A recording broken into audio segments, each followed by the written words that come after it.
Hey everyone, and welcome to today's Explainer. I am so excited to have you here with us as we unpack a truly timeless, beautiful narrative today. We're going to be looking at a story from a simple, happy village. It's called The Doll or Friendship, A Tale of Sharing. It's this wonderfully structured moral story that dives right into some deep themes, things like possession, trust, and human connection. And honestly, whether you're a kid learning these lessons for the very first time or an adult who just needs a gentle reminder now and then, this story holds some incredibly profound truths for all of us. So let's just get right into it. So can a toy actually be more important than a best friend? I mean, it sounds like an easy question to answer in theory, right? Of course not. But think about your own life for a second. Have you ever had something so precious, so deeply personal to you, that you were absolutely terrified to let anyone else even touch it? What actually happens when our attachment to physical stuff collides with our love for the people closest to us? Keep that in the back of your mind as we walk through this story.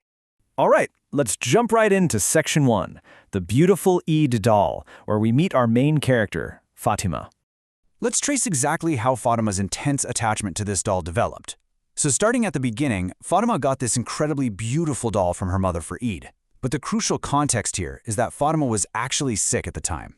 Because she was unwell and feeling super vulnerable when she received it, she internalized this incredibly strong feeling that the doll was exclusively hers. It became this profound symbol of comfort for her. Moving along, we see their everyday routine. Her best friend Mirha would come over every single day, and they'd laugh, create stories, and play pretend, with the doll basically acting as their shared child. But then we hit the critical turning point. One day, out of nowhere, Mirha just simply asked to hold the doll. And this perfectly captures the innocence of that moment. Mirha says, "Fatima, today, will you give the doll to me too? I also want to play as the mother." It is such a pure, loving request. She isn't demanding it. She literally just wants to participate fully in this shared little world they've built together. But, as you'll see, this simple sentence ends up being the ultimate test of their entire friendship.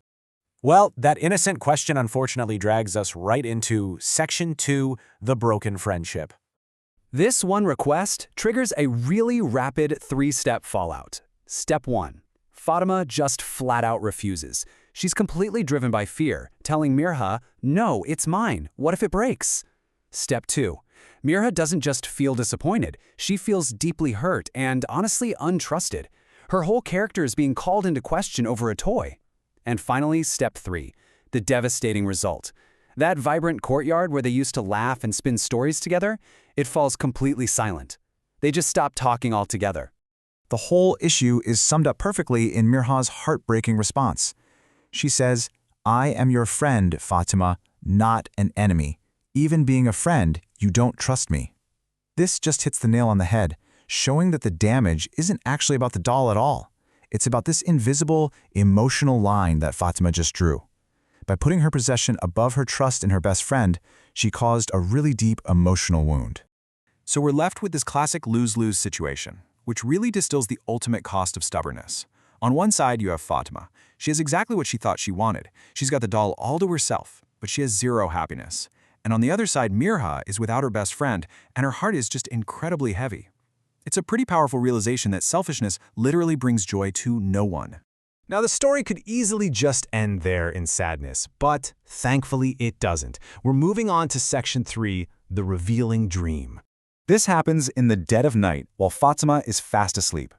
In her dream, the doll actually speaks to her. Just imagine the surrealness of this moment. The doll looks at her and asks, "Why am I alone? Was I not made to be shared?" Suddenly, right there in the dream, the doll's face becomes incredibly sad and it just falls to the ground. This inanimate object, the exact thing Fatima was trying so hard to protect, is entirely rejecting the isolation she forced upon it. Fatima wakes up and she is absolutely terrified. Her heart is beating incredibly fast. It's so fascinating to see this intense physical reaction to a moral failing, isn't it? A simple, vivid dream just deeply unsettled her, shaking her awake to the harsh reality of what her stubbornness had actually caused. She instantly knew the dream was trying to tell her something vital. The very next morning, her brother, Abdullah, notices how distressed she is. When she confides in him about the speaking doll, he gives her exactly the clarity she needs. He tells her, Allah sometimes explains through dreams that true happiness is in sharing. Abdullah helps her connect the dots here.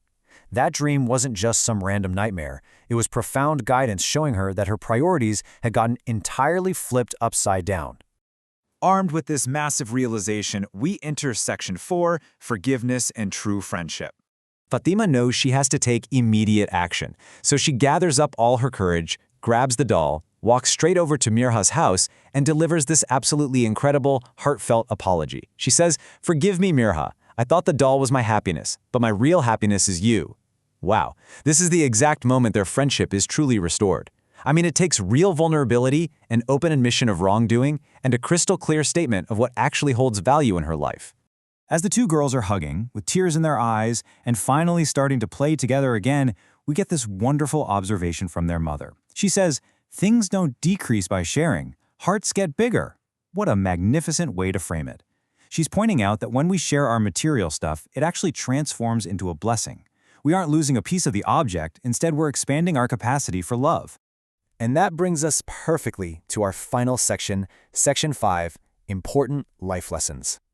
Let's lock in these core takeaways we've just uncovered, because this ancient wisdom is still incredibly applicable to our modern lives today. First, stubbornness steals joy. Remember Fatima just sitting all alone with her doll? She got her way for sure, but she lost her happiness completely. Second, dreams can serve as profound lessons. Sometimes they guide our conscience when we've lost our way. Third, sharing brings immense blessings. It turns simple, everyday objects into tools for real human connection. And finally, true friendship is strengthened by forgiveness. When Fatima apologized and Mirha accepted it, their bond didn't just go back to normal. It grew so much deeper than it ever was before. So, as we wrap up, I want to leave you with this final provocative thought to take into the rest of your day. What is something you can share today to make a friendship stronger? And hey, it doesn't have to be a physical object, like a doll. It could be sharing your time, sharing a concern, or literally just sharing your trust. Take a page straight out of Fatima and Mirha's story and see how expanding your heart might just bring you your truest happiness. Thank you so much for joining us for this explainer, and I absolutely cannot wait to dive into our next topic with you. Catch you next time.